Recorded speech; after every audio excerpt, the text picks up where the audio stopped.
बिस्मिल्लाहिर्रहमानिर्रहीम। दोस्तों, उम्मीद करता हूँ आप सब लोग खैरियत से होंगे और अपनी जिंदगी बड़े ही बेहतरीन और बाकमाल अंदाज में गुजार रहे होंगे।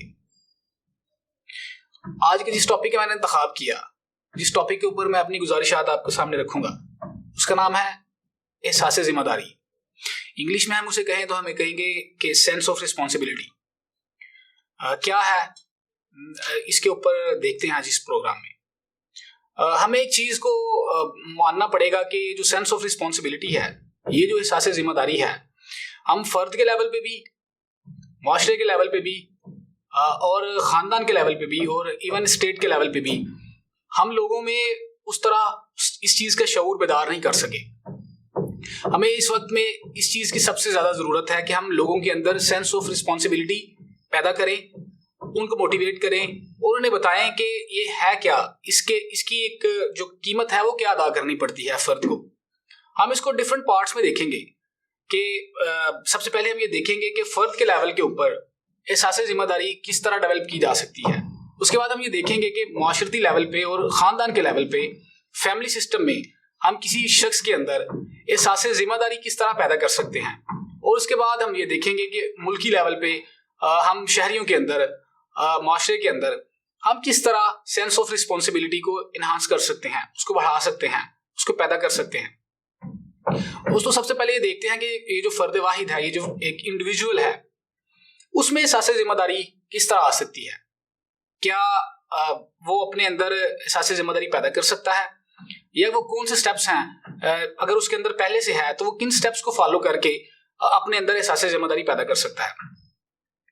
हमारे माशरे में बहुत से रवायात, बहुत सी सेइंग्स चल रही होती हैं और हम उसको सुन भी रहे होते हैं। दोस्तों, अल्लाह पाक ने इंसान को अशरफुल मखलूकात बनाया। इकबाल का कहना था कि बल्कि है भी, आज के इस वक्त में भी हमें इस चीज़ का बड़े शिद्दत से फुकदान भी नज़र आता है और उनकी सेइंग लगता है कि वो आज ही के लिए कही गई हैं। इकबाल कहते हैं, तकदीर के पाबंद हैं फ़कत नबातात व जमातात, मोमन है फ़कत एकाम इलाही का पाबंद। तो इस शेर में भी इकबाल कह रहे हैं कि ये जो बनी बनाए पैटर्न्स हैं, ये जो इंस्टिंक्ट्स हैं, ये जो जबिलतें हैं, इनके नबातात व जमातात तो इनके अंदर कैद हो सकते हैं, लेकिन जो इंसान है उसकी को फ्री विल भी है। उसको अल्लाह पाक ने कुछ कह लें कि इख्तियारात से, कुछ स्पेशल ब्लेसिंग से अल्लाह पाक ने इंसान को नवाजा होता है।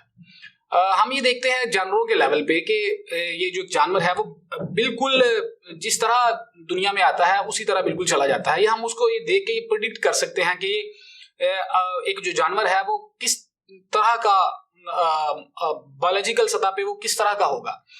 मसलन एक जो घोड़ा है, उसको देखते ही या उसकी पेरेंट्स की तरफ से जो उसकी वालदा है और जो उसका वालिद है या उसके जो माँ बाप जो भी हैं, उनके अंदर जो क्वालिटीज पाई जाती हैं, तो अल्टीमेट बात है कि ये जो उसका बच्चा है उसके अंदर भी यही क्वालिटीज होंगी। बायोलॉजिकल सतह पे वो भी उसी तरह उन्हीं क्वालिटीज का हामिल होगा। इसीलिए तो ये जो 20-20, 25-25 लाख के जानवर हमें नजर आते हैं, तो लोग किस लिए पैसा खर्चते हैं? फक्त इसलिए कि इनके जो पेरेंट्स थे वो कुछ अवार्ड विनर्स थे या उनके अंदर को बहुत सी क्वालिटीज थी, तो वही क्वालिटीज जो है वो हमें जानवरों के बच्चों में नजर आती हैं। तो वो उन्हीं क्वालिटीज को लेके आते हैं, बने बनाए पैटर्न्स को, या यूं कह लें कि वो बिल्कुल मुकम्मल तौर पे पैदा होते हैं। उनको थोड़ा बहुत ट्रेनिंग करके हम कुछ ना कुछ उनके अंदर बेहतरी तो ला सकते हैं, लेकिन एक बड़े लेवल पे, एक मैसिव लेवल पे उनके अंदर वो तब्दीली नजर नहीं आएगी। इसीलिए आपको आज से 10,000 साल पहले का जो घोड़ा नजर आता है आज भी वही है। इसीलिए हमें जो 10,000 साल पहले का जो शेर नजर आता है उसके अंदर कोई खातिर तब्दीली नजर नहीं आती। वो भी बिल्कुल उसी तरह बिहेव करता है, उसके रहन सहन का तरीका या वो जो एक उसकी जिंदगी का जो पैटर्न है उसी के अंदर वो घूमता फिरता नजर आता है। लेकिन इंसान को अल्लाह पाक ने बहुत सी क्वालिटीज के साथ, बहुत सी ब्लेसिंग्स के साथ और बहुत सी इख्तियारात के साथ नवाजा है। ठीक है, हम कुछ चीज़ों को बिल्कुल बदल नहीं सकते।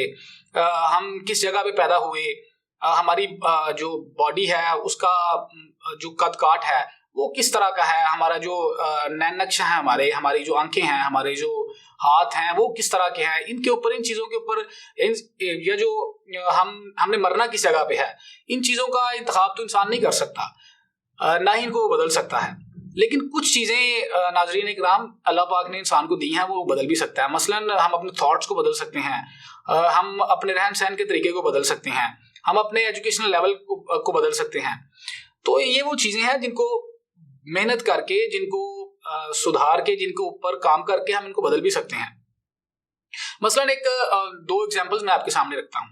हम जो कि थर्ड वर्ल्ड में रहते हैं, यहाँ पे बहुत सी चीज़ें जो हैं वो अपनी जगह से हिली हुई हैं। यहाँ पे बेसिक नीड्स भी लोगों की पूरी नहीं। यहाँ जो किसी गांव में, किसी शहर के जो बाहर वाले इलाके हैं, उनमें कोई एक बच्चा पैदा हुआ है और एक बच्चा जो है वो शहर के इशराफिये में पैदा हुआ है, और ठीक उसी वक्त में एक बच्चा जो है वो जो किसी बड़े सियासतदान के घर, सपोज जरदारी साहब के घर या मियां नवाज शरीफ साहब के पास या इमरान खान साहब के घर में पैदा हो गया है। तो इन तीनों हैं तो इस मुल्क के शहरी, लेकिन इन तीनों की जिंदगियों में बहुत वाज़ेह तौर पे फर्क है। वो जो शहर के मज़ाफात में साइड पे वो जो गांव में बच्चा पैदा हुआ, वो उसके जो जिंदगी में ग्रो करने की वो जो कैपेसिटी है, जो क्वालिटी है, वो उन बच्चों के साथ बिल्कुल हम कंपेयर नहीं कर सकते।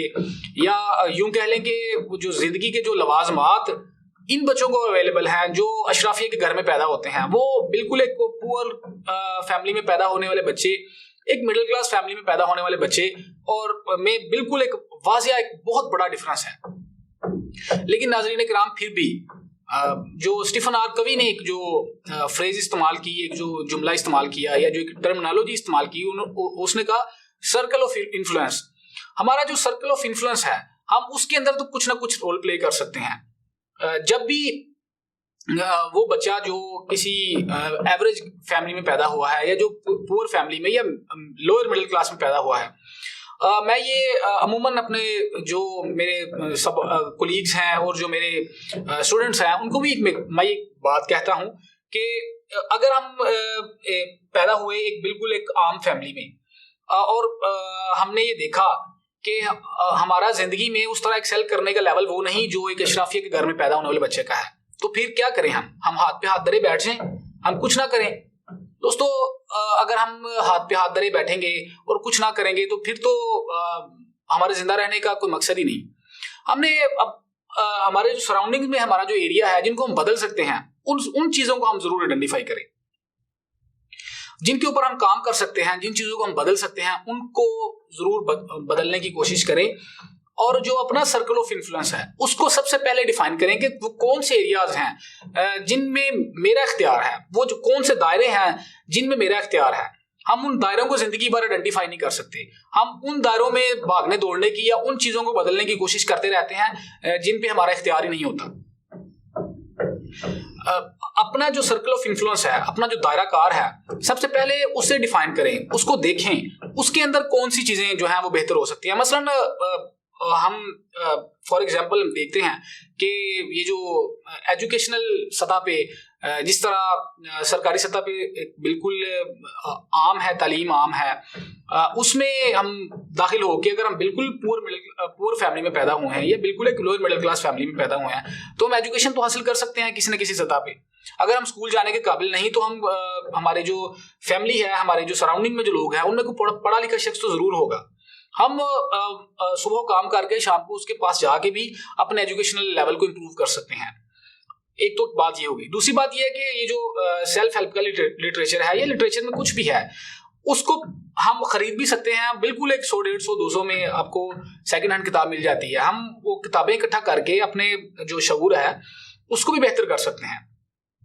इसके अलावा जो हमारा जो उठने बैठने का स्टाइल है, हमारा जो कम्युनिकेशन का स्टाइल है, उसमें भी हम किसी न किसी सतह पे तब्दीली ला सकते हैं। हम जो कपड़ों का जिस कपड़ों का इंतखाब करते हैं उनमें भी हम रंगों का मुनासिब तरीके से इस्तेमाल करके हम उनमें भी बेहतरी ला सकते हैं। तो ये वो एरियाज हैं जिन पे हम इन्फ्लुएंस कर सकते हैं, जिनमें हम एक्सेल कर सकते हैं। तो बराए मेहरबानी हम बीइंग ए इंडिविजुअल जिस सतह पे हम बेहतरी ला सकते हैं, हम उनमें जरूर बेहतरी लाएं। उसके बाद हमारे जो जॉबियंस हैं, जो लोग जॉब में आ चुके हैं, जो भी हमें वर्क दिया जाता है, जो भी हमें काम दिया जाता है, जिस सतह का भी है, हम उसको तो अच्छे तरीके से कंप्लीट कर सकते हैं।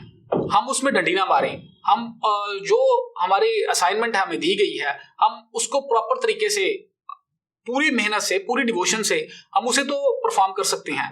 लेकिन हमें ये नजर आता है कि लोग आधा घंटा लेट, पौना घंटा लेट दफातर में आते हैं और छुट्टी से 1 घंटा पहले ही उन्हें जाने की जल्दी होती है।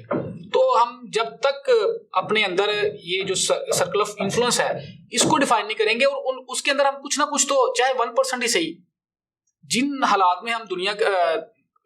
हालात के साथ हम दुनिया में आए थे, क्या हम उन्हीं हालात के साथ वापस जाना चाहते हैं या उनमें कुछ ना कुछ चेंजिंग करना चाहते हैं? दोस्तों, इट्स अप टू यू। अगर आप समझते हैं कि इसको कि जो हमारा जो सराउंडिंग्स में जो कुछ चल रहा है हम उसे बिल्कुल बदल नहीं सकते, तो ये भी आपकी राय है, आपका ये हक है, आप इसको समझे जाने। लेकिन मैं ये समझता हूँ कि उन सराउंडिंग्स में, उन इर्द गिर्द में, उन दायरों में जिनमें हम पैदा होते हैं, हम उन दायरों को फाड़ तो नहीं सकते, हम उन दायरों से बाहर भी नहीं निकल सकते, लेकिन हम उनकी जो लिमिट्स हैं उसको जरूर एक्सटेंड कर सकते हैं। हम उनमें कुछ ना कुछ रोल जरूर प्ले कर सकते हैं। हम जेब्रा क्रॉसिंग का इस्तेमाल कर सकते हैं रोड क्रॉस करते वक्त। हम जब गाड़ी चला रहे हैं या बाइक चला रहे हैं, ये इवन साइकिल भी चला रहे हैं, तो उसमें भी हम अपनी साइड का तो ख्याल रख सकते हैं। हम जो सरकार की प्रॉपर्टी है वो भी अवाम के पैसों से, अवाम के टैक्स से उन चीज़ों को बनाया गया है, हम उसका तो ख्याल रख सकते हैं। लेकिन हम ये देखते हैं कि बिल्कुल लोग जिस तरह सरकारी इमलाक को नुकसान पहुंचाते हैं और जिस तरह तोड़ फोड़ करते हैं और जिस तरह चीज़ों का ख्याल नहीं रखते, तो मेरे ख्याल से ये तो बिल्कुल एक कह लें कि इंस्टिंक्ट के लेवल पे, एक बायोलॉजिकल सतह पे गुजारने वाली ज़िंदगी है। मेरा एक छोटी सी सजेशन है, मेरा एक छोटी सी तरगीब है कि बराए मेहरबानी एक जो फर्द की जो एहसास जिम्मेदारी है, जो कि रिस्पॉन्सिबल जो एक शहरी की जिम्मेदारी है, हम वो भी ज़रूर अदा करें। तो इसके बाद ये तो था फर्द वाहिद के लेवल पे हम क्या इन्फ्लुएंस कर सकते हैं, क्या हम चीज़ों को किस तरीके से देखते हैं और क्या हम उन्हें बदल भी सकते हैं। तो दोस्तों, मैंने कुछ चीज़ें आपके सामने रखी कि इन चीज़ों के ऊपर हम मेहनत भी कर सकते हैं और इनको बदल भी सकते हैं किसी हद तक। हम जब तक किसी चीज़ की जिम्मेदारी नहीं उठाएंगे, किसी चीज़ की रिस्पॉन्सिबिलिटी अपने ऊपर नहीं उठाएंगे, तब तक तो कुछ भी पॉसिबल नहीं है, कुछ भी मुमकिन नहीं है। और दुनिया में जितने भी कामयाब लोग थे और हैं और जो आगे भी आएंगे, उन सब के अंदर कुछ ना कुछ कॉमन चीज़ें तो होंगी। एक चीज़ जो मुझे कॉमन नज़र आती है वो ये है कि वो फर्द अपने हालात को, अपने इर्द गिर्द में जो कुछ चल रहा है उसको बदलने की कुछ ना कुछ जिम्मेदारी तो लेते हैं। कुछ लोग 100% ले लेते हैं, कुछ लोग 20% ले लेते हैं, कुछ 50% लेते हैं। और जो स्टूडेंट्स मेरे पास आते हैं और ये मुझसे पूछते हैं कि हमारी ज़िंदगी में कितने % तब्दीली आएगी, हम कितना ज़िंदगी को बदल सकते हैं, तो मेरा उनसे ये कहना होता है, चाहे आप इसको रैशनली समझें, हम जितनी हालात को बदलने की जिम्मेदारी लेंगे उतना ही हम उनको बदल सकते हैं। हालात के ऊपर कुड़ने का, नेगेटिव कॉम्प्लीमेंट्स का कोई फ़ायदा नहीं। कुछ ना कुछ पॉजिटिव चीज़ें अपनी ज़िंदगी में भी ऐड करें। थर्ड वर्ल्ड के कंट्री, स्पेशली पाकिस्तान में बहुत से मसाइल का सामना है लोगों को। आप बायोलॉजिकल सतह पे बिल्कुल बेसिक नीड्स भी लोगों की पूरी नहीं, लेकिन उसके बावजूद भी उसमें जब सरकार या स्टेट जो है वो इन चीज़ों का प्रॉपर पूरा नहीं कर सकती और उनका ख्याल नहीं रखा जाता, तो अल्टीमेटली एक एग्रेशन, एक नेगेटिविटी के जज्बात जो हैं वो आना एक बिल्कुल कुदरती अमर है। लेकिन हम कोई जानवर तो नहीं, हम कोई कह लें कि कोई चिड़िया या कोई इस तरह शेर या कोई बकरी है, इस लेवल पे तो नहीं। हम तो इंसान हैं, अशरफुल मखलूकात कहा हमें अल्लाह पाक ने, तो हमारे ऊपर कुछ ना कुछ रिस्पॉन्सिबिलिटी आयद ज़रूर होती है। तो बराए मेहरबानी मेरी इस नशिस्त से आपसे गुजारिश ये है कि बीइंग ए इंडिविजुअल, जिस जगह पे भी हम हैं, उस जगह की ऊपर जितनी हमारे ऊपर जिम्मेदारी है, और बिल्कुल हमारे रोज़े आखिरत का जो कॉन्सेप्ट है बीइंग ए मुस्लिम, जो हम उसके ऊपर बड़ा स्ट्रॉन्ग बिलीव रखते हैं, और रोज़े आखिरत में भी हमसे उन्हीं चीज़ों के बारे में पूछा जाएगा जिनके ऊपर हमारा इख्तियार था। ये नहीं हो सकता कि जिन चीज़ों के ऊपर हमारा इख्तियार नहीं उनका भी पूछा जाए। बीइंग ए कॉमन मैन, मेरे से ये तो नहीं पूछा जाएगा कि आप ने मुल्की हालात जो बेहतर करने थे उनकी जिम्मेदारी आप पे आई थी, अब उसका जवाब दें। मेरे से तो जो मेरा जो एरिया है, जो मेरे जो दायरे हैं, मेरा तो हिसाब तो उन्हीं चीज़ों के हिसाब से होगा।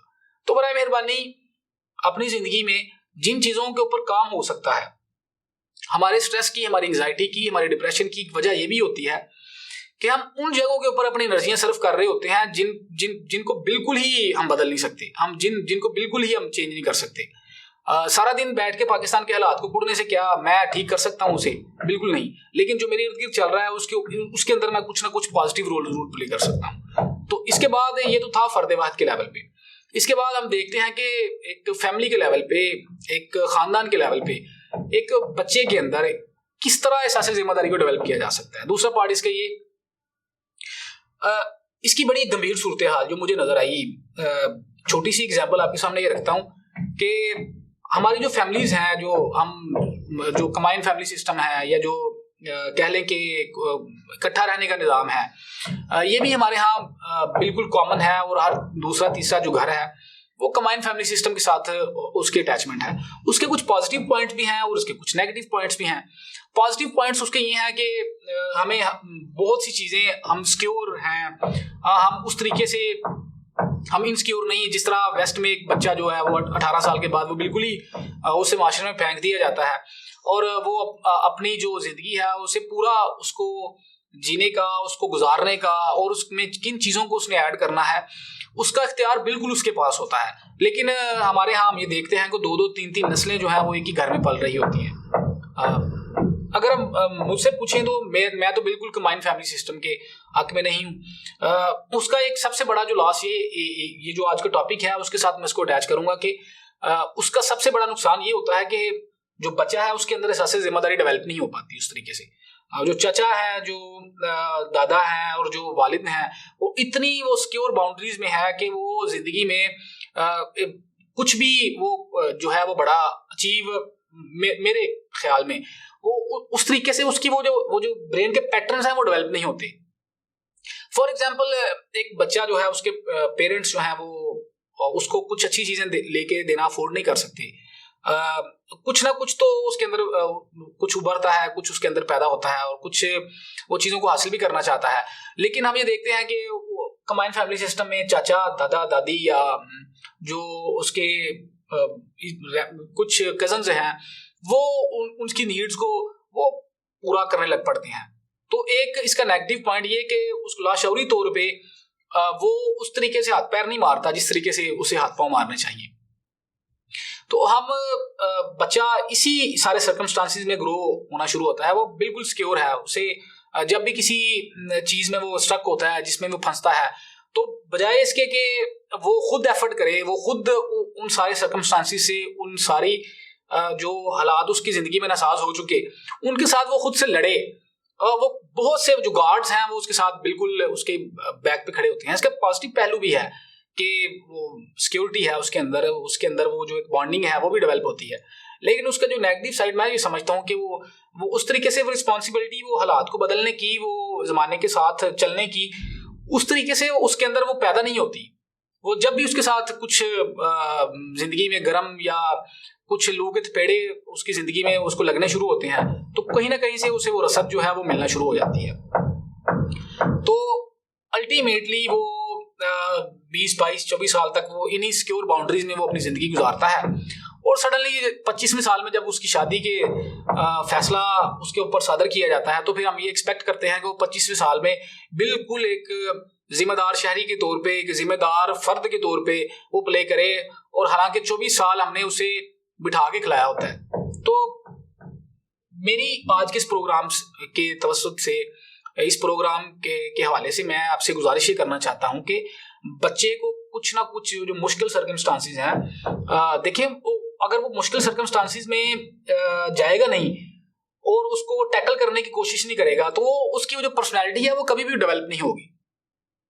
हम 25 साल तक उसके मुंह के ऊपर वो जो है वो थपकियां लगाते रहते हैं और उसको गोदी में बिठाए रखते हैं, लेकिन जब जो ही वो प्रैक्टिकल लाइफ में दाखिल होता है तो वो बिल्कुल ही किसी चीज़ को करने के काबिल नहीं होता। वो इवन के वो ना तो एक ऑमलेट बना सकता है और ना इवन के ऑमलेट तो दूर की बात है, वो एक पानी का गिलास जो है वो भी किसी ना किसी से डिमांड करता है कि वो उसकी जो हमारे घरों में जो बहनें हैं उनको बड़े बारोब तरीके से वो जो बुला के कहा जाता है कि मुझे पानी का गिलास दें। हालांकि बिल्कुल एक बचपन के लेवल पे अगर बच्चे को ट्रेनिंग दी जाए कि आपने अपने शूज़ अपने पॉलिश आप खुद करने हैं, आपने अपने जो कपड़े हैं उन्हें प्रेस भी करना है और आपने ये जो रोजमर्रा के मामला आता है, इसमें जो आपके करने के काम है, जो आपकी जात के साथ जुड़े काम है, वो तो आप खुद किसी करने के काबिल हों। हमें बच्चों को इन चीजों की ट्रेनिंग देना पड़ेगी बचपन से ही। हमें शुरू में अगर वो कुछ करने के काबिल नहीं, तो इवन वो अब जब स्कूल जाना शुरू करता है तो उसमें वो अपने शूज पॉलिश कर सकता है, और जो है किसी सतह के ऊपर वो जब वो पानी किसी बड़े से मांगता है, तो बजाय कि हम उसको पैम्पर्ड करें, उसको कहीं कहें कि मैं आपकी खिदमत करने के लिए तैयार हूं, तो हम अगर वो बीमार नहीं या उसको सीरियसली कोई किसी जगह पे वो इंजर्ड नहीं, तो हम उसे कहेंगे बेटा पानी तो खुद भी पी सकते हैं। ये वो चीजें हैं, ये वो इकदामात हैं जिनको करने की वजह से बच्चों के अंदर वो उस तरीके से रिस्पॉन्सिबिलिटी पैदा नहीं होती। तो बराए मेहरबानी, अब आपके घर में जो छोटे बच्चे हैं या जो थोड़ा मैच्योरिटी की तरफ जा रहे हैं, कुछ का तो काम खराब हो चुका, लेकिन किसी न किसी हवाले से हम स्टेप बाय स्टेप उनको कुछ ना कुछ सिखा सकते हैं। इवन मैं ये समझता हूँ कि इंसान को इसी माशरे में रहते हुए कुछ ना कुछ पकाने की, कुछ ना कुछ जो रोजमर्रा के मामलात हैं उनमें कुछ ना कुछ करने की प्रैक्टिस तो उसकी हो। मैं अपने ऑफिस में भी देखता हूँ कि जब वो दोपहर के खाने का वक्त होता है, तो कुछ ना कुछ सलाद के तौर पे जब मैं खुद उसको परफॉर्म करने की कोशिश कर रहा होता हूँ, तो लोग बड़े नमाक से बड़ी एक कह लें कि उसमें वो बाज़ दफ़ा वो तजलील भी कर जाते हैं। लेकिन मैं ये समझता हूँ कि इंसान अगर कहीं फंस जाएगा, किसी ऐसी सिचुएशन में जब वो मुल्क से बाहर जाएगा, जब वो हॉस्टल लाइफ गुजारेगा, तो तब उसको ये सारी चीज़ें जब नहीं मिलेंगी तो वो लोनलीनेस फील करेगा और बड़ा उसके ऊपर प्रेशर आएगा। अगर हम कबल इस वक्त उसे इन चीज़ों के गुजार देंगे घर के लेवल पे, तो जब वो मार्केट में जाएगा, जब वो अपनी जॉब के लिए जाएगा, जब पढ़ने के लिए कहीं ब्रॉड में जाएगा, तो इन चीज़ों से पहले ही फेमिलियर होगा। तो आहिस्ता आहिस्ता जब ये काम हम करवाना शुरू करेंगे, रोज़मर्रा ज़िंदगी के जो मामलात हैं, तो फिर आहिस्ता आहिस्ता हम उन्हें जो है वो पैसों के हवाले से जो रेज़गारी है या जो पैसे उसको दिए जाते हैं, उनमें उसको सेविंग्स की आदत भी डाल सकते हैं, या उनको फ़क्तन फ़वक्तन कुछ छोटा बहुत जो चीज़ें हैं, मतलब मसलन उसने साइकिल लेनी है या उसने बाइक लेनी है, तो हम उसको पैसे दे के ये भी कह सकते हैं कि बेटा आप जाएँ, आप बाजार से परचेज करें। हमें यही कहीं पड़ी होती है कि कहीं ये महंगी ना ले आए। भाई एक दफ़ा महंगी लेगा, दो दफ़ा महंगी लेगा, तीसरी दफ़ा तो वो उसको चीज़ें देखने के, उन्हें क्रिटिकल थिंकिंग करने के वो काबिल होगा, और कहीं ना कहीं से उसके वो हल तलाश करेगा। जब हम उसके ऊपर ट्रस्ट ही नहीं करेंगे, जब हम उसके ऊपर कुछ जिम्मेदारी डालेंगे ही नहीं, तो वो 25-26 साल में भी वो 12-1 बजे तक सोएगा, और 1 बजे वो खाना खाने के लिए उठेगा और 3 बजे फिर सो जाएगा।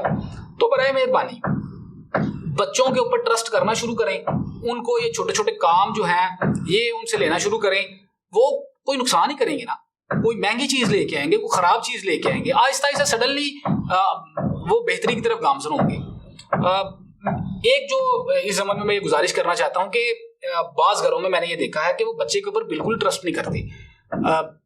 सब्जी लेने के लिए कुछ पैसे, या जो रोज़मर्रा ज़िंदगी के जो घरों में जो चीज़ें इस्तेमाल होती हैं, कम से कम उतना तो आप उसके ऊपर ट्रस्ट तो करें ना। आप 100, 150, 200, 400, 500 का उसके ऊपर ट्रस्ट नहीं करते, तो अल्टीमेटली वो पिछले दिनों में मैंने वो एक एग्जांपल थी, कहीं वो शायद कराची की थी, कि बाप जो था वो अरबपति था, उसने सारी उम्र बच्चे को कुछ नहीं सिखाया, उसने सारी उम्र बच्चे को उतने ही पैसे दिए जितनी उसकी ज़रूरत थी, और सडनली उसने उसे कारोबार में एक पार्टनर के तौर पे बना लिया।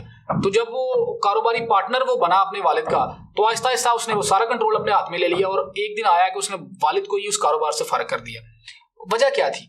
बचपन में उसके ऊपर ट्रस्ट नहीं किया गया, बचपन में उसे कुछ बताया ही नहीं गया, और सडनली उसके ऊपर जब इतनी बड़ी जिम्मेदारी पड़ी, तो वो कुछ ना कुछ कहीं ना कहीं तो वो गलती करेगा, वो कोलैप्स करेगा, वो एथिकली भी गलत करेगा, वो सब कुछ गलत करेगा। तो बराए मेहरबानी इस प्रोग्राम के वसातत से मैं आपसे गुजारिश करना चाहता हूँ कि बच्चों के ऊपर ट्रस्ट करना शुरू करें, उन्हें उनके ऊपर जिम्मेदारी डालें।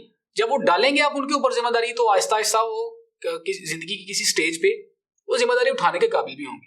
तो आखिरी जो इस प्रोग्राम का सेगमेंट है वो है कि हम स्टेट के लेवल पे, हम मुल्क के लेवल पे, हम शहरियों के अंदर किस तरह एहसास जिम्मेदारी डेवलप कर सकते हैं। तो मेरी इस प्रोग्राम की जो की तरफ से, इस कैमरे की वसासत से मेरी हुकाम बाला जो हैं उनसे ये गुजारिश है कि जो लाइफ स्किल्स हैं, जो ज़िंदगी गुजारने के आदाब हैं उनको किसी ना किसी तरीके से सिलेबस का हिस्सा बनाएं। या ये जो मसाजिद हैं इनके अंदर बाकायदा जो खुतबा दिया जाता है, जुमे का खुतबा, जो प्रॉपर जो एक बड़े लेवल पे एक इज्तिमा होता है, उनके अंदर स्टेट की तरफ से कुछ ना कुछ शहरियों को कुछ ये एहसास दिलाया जाए कि ये जो चीज़ें, ये जो सड़कें हैं, ये जो पार्क्स हैं, ये जो प्रॉपर्टी सरकार की है, ये सरकार की नहीं, ये उनकी अपनी है। हमें ये लगता है इस लेवल पे बैठ के कि वो जो ये जो रूलिंग क्लास है, ये जो अशराफिया है, ये जो सियासतदान है, ये वो अलग मखलूक है और हम जो है वो कॉमन मैन जो बिल्कुल अलग मखलूक है। बिल्कुल भाई, ये अलग मखलूक नहीं, वो इसी माशरे के वो भी हिस्सा हैं, वो भी इसी माशरे से हमारे ही वोट से वो इलेक्ट होके वो उन जो हैं जो ईवान है वहां तक पहुंचे हैं। तो उनसे ये मेरी गुजारिश है कि स्कूलों के लेवल पे भी और मसाजिद के लेवल पे भी एक पूरी तहरीक जो है वो ये चलाना पड़ेगी। लोगों को ये बताना पड़ेगा कि ये जो पाकिस्तान, आप इनकी पाकिस्तान की चीज़ों को, स्टेट की चीज़ों को आप जब तक ओन नहीं करेंगे तब तक स्टेट आगे कैसे बढ़ेगी। मैं एक छोटी सी एग्जांपल आपको देता हूँ कि वो पहले तो सड़क बनती नहीं 10-10, 15-15 साल, और जब भी वो सड़क बन जाती है और जो ही वो सड़क बनती है वो PTCL वाले और सुई गैस वालों को भी ख्याल आ जाता है कि हमने इसके अंदर पाइप तो डाले नहीं, वो बनती बाद में, वो उखाड़ने वाले पहले आ जाते हैं। तो ये क्या चीज़ें हैं? बिल्कुल ये वही चीज़ें हैं कि वो कोई भी फर्द जो है किसी सतह पे कोई किसी भी जिम्मेदारी को लेने से वो कतराता है, वो अपने ऊपर जिम्मेदारी समझता ही नहीं। तो बराए मेहरबानी जो अगर मेरी ये बात उन तक पहुंच रही है तो मेरी आपसे गुजारिश ये है कि लोगों के अंदर ये जो चैनल्स मैंने बताया आपको, इन चैनल्स के थ्रू या अखबारात के थ्रू, अखबारात में मैं देखता हूँ कि सिर्फ पॉलिटिकल एनालिसिस और पॉलिटिकल जो तरजीह हैं और जो इस तरह की चीज़ें हैं उन्हीं से सारा अखबार बड़ा पड़ा होता है। तो क्या जो अखबार वाले हैं, ये जो न्यूज़पेपर के जो एडिटर्स हैं, मेरी उनसे भी गुजारिश ये है कि ये जो लाइफ स्किल्स हैं, ये जो ज़िंदगी गुजारने के आदाब हैं, ये जो इस तरह की बातें हैं जिसमें फ़र्द को ये एहसास दिलाया जाए कि वो माशरे में कारआमद फ़र्द के तौर पे कैसे रोल प्ले कर सकता है, वो कौन से स्टेप्स हैं जिनको फॉलो वो करे तो वो एक जिम्मेदार शहरी के तौर पे इस माशरे में अपना वजूद बरकरार रख सकता है। तो मैं वो उस सतह पे भी हमें नज़र नहीं आता। तो जब किसी को आप एजुकेट ही नहीं करेंगे, किसी को आप ये बताएंगे नहीं, किसी फोरम पे आप इसको डिस्कस ही नहीं करेंगे, तो लोगों को पता कैसे चलेगा? जितने ये हमारे मीडिया चैनल्स हैं, इनमें जितनी स्लॉट चलती हैं, वो 6 से 8 वाली हो, वो 9 से 10 वाली हो, या 10 से 11 वाली हो, या उससे पहले जो स्लॉट चलती हैं, उनमें स्ट्रांगली ये जो मैसेज है, ये थोड़ा, चाहे आप कोई 35 मिनट का प्रोग्राम है या आपको 40 मिनट का प्रोग्राम है, उसमें सर आप 5 मिनट तो निकाल सकते हैं। ये आपका इस कौम के ऊपर एहसान होगा, इस मुल्क के शहरियों पे एहसान होगा आपको। आप उनको एजुकेट करें, आप उनको बताएं कि ये जो मुहज़्ज़म माशरे हैं वो किस तरह ज़िंदगी गुजारते हैं, मुहज़्ज़म माशरों में किस तरह आप स्टेट की चीज़ों को जो ओन करते हैं और मुहज़्ज़म माशरे एक दूसरे के साथ कैसे ट्रीट करते हैं। हमें बिल्कुल किसी सतह पे इन चीज़ों का ना बताया जाता है, ना स्कूल्स के लेवल पे, ना घरों के लेवल पे, ना मदरसे के लेवल पे और ना स्टेट के लेवल पे। तो जब किसी फ़र्द को किसी चैनल से इंफॉर्मेशन ही नहीं मिलेगी तो वो अपने शऊर पे, अपने कॉन्शियसनेस पे कैसे काम करेगा? आप आज शुरू करें इन सारे चैनल्स पे डिस्कस करना, इन सारी चीज़ों को एलेबोरेट करना, इन सारे इश्यूज़ के ऊपर बात करना, तो देखेंगे आप 8-10 साल में कोई पॉजिटिव रेवोल्यूशन आएगा, कुछ ना कुछ तो उसके आउटकम्स निकलेंगे। हम वो देखते हैं, वो ये घिसे पिटे से प्रोग्राम है, वो एक पार्टी का बंदा है, दूसरा दूसरी पार्टी का बंदा है, वो दोनों लड़ झगड़ के एंड पे वो चाय इकट्ठा पी के वो चले जाते हैं। इस तरह अखबारात में भी हम देखते हैं कि वो रोज़मर्रा के जो इशूज़ हैं, जो मसाइल हैं, उनके ऊपर जो डिस्कस है वो बिल्कुल ना होने के बराबर है। वो डॉलर का रेट कहाँ चला गया, ये चीज़ें इंपॉर्टेंट है, पार्ट्स कर लें आप। आपको 25% 30% जो है अपनी अखबार का इन चीज़ों के हवाले करें। लोग आए, पढ़े लिखे लोग बताएं कि मुहज़्ज़ब जो शहरी हैं उनके अंदर क्या वो पर्सनैलिटी ट्रेट्स हैं वो जो पैदा होने चाहिए। हमें लाइन में लगना नहीं आता, हम ज़ेब्रा क्रॉसिंग इस्तेमाल नहीं करते। इवन के वो जो ब्रिज लगे हैं, ये जो लोहे के पेडेस्ट्रियन ब्रिज जो हैं वो लगे हैं, उनको भी लोग प्रॉपर इस्तेमाल नहीं करते। 7 ब्रिज है, वो बजाय इसके वो ब्रिज से सड़क पार करें, वो सड़क से ही पार करना शुरू कर देते हैं। और जिस तरह ये ट्रैफिक का एक इज़्दिहाम जो है और जिस तरह ट्रैफिक की वो जो बढ़ती ये जो बेहंगम सी सूरत हाल है, उसमें आप देखते हैं कि वो ट्रैफिक हादसा कितने हैं। आप हेलमेट को देख लें, पिछले कुछ अरसे में वो कैंपेन चली है, लोगों ने उसको सीरियस लिया भी और वो पॉजिटिव चेंज आई भी, लेकिन उसके बाद वो बिल्कुल नहीं, वो एक उसमें एक जो नेगेटिव चीज़ थी वो बाय फोर्स थी। अगर लोगों के अंदर से वो मोटिवेशन निकलेगी, लोगों के अंदर से चीज़ें बदलने का वो जज्बा निकलेगा, तो लोग क्यों नहीं इसे करेंगे। तो बराए मेहरबानी इन तीनों फोरम से, इंडिविजुअल के लेवल पे भी मैंने देखा, मैंने बताया आपको कि इंडिविजुअल जो फर्द वाहिद है वो कैसे अपने अंदर सेंस ऑफ रिस्पॉन्सिबिलिटी पैदा कर सकता है, और फैमिलीज में बच्चों को कैसे रिस्पॉन्सिबल बनाया जा सकता है। और एंड पे हमने ये देखा कि स्टेट के लेवल पे वो क्या इकदाम हैं जो जिनको करके स्टेट शहरियों के अंदर सेंस ऑफ रिस्पॉन्सिबिलिटी पैदा कर सकती है। तो मेरी ये गुजारिशात थी आपके सामने, अगर आपकी ज़िंदगी में कोई पॉजिटिव चेंज आए तो मेरे लिए दुआ ज़रूर कीजिएगा। आप सबका बहुत शुक्रिया।